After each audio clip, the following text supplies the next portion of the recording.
This is Battery Buchanan. Although it looks like a massive sand dune, it's actually entirely man-made.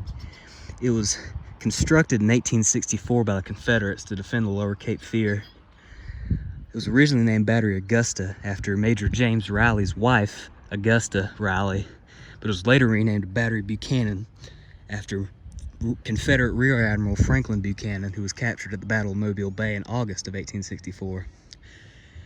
This battery was a 4-gun emplacement and carried 2 10-inch smoothbore Brooke guns and 2 10-inch Columbiad cannons.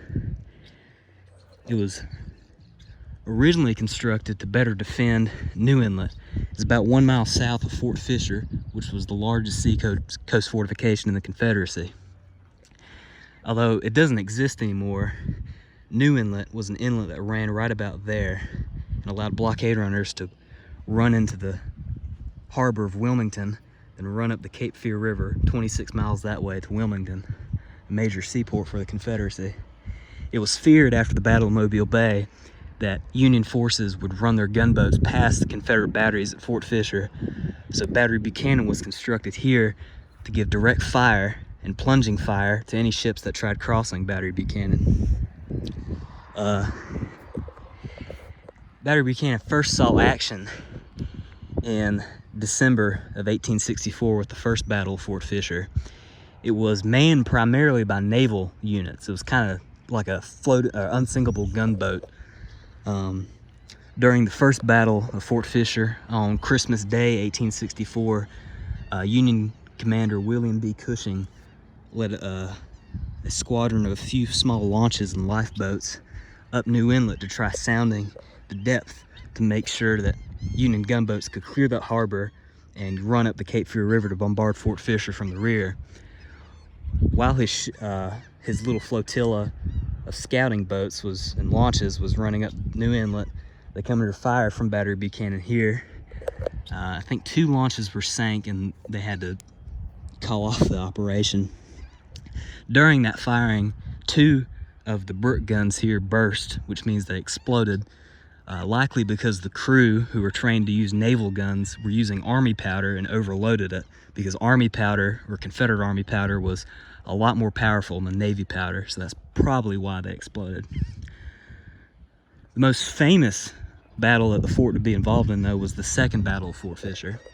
During the second Battle of Fort Fisher, which is a whole different thing, Fort Fisher's a mile north, Fort Fisher would fall, and the naval forces here, instead of following their orders, which was to stay here and act as basically a fallback position for the garrison of Fort Fisher, they got into launches and went across the river to where those cranes are, approximately. That was the site of Battery Lamb, an 8-gun battery at Reeves Point.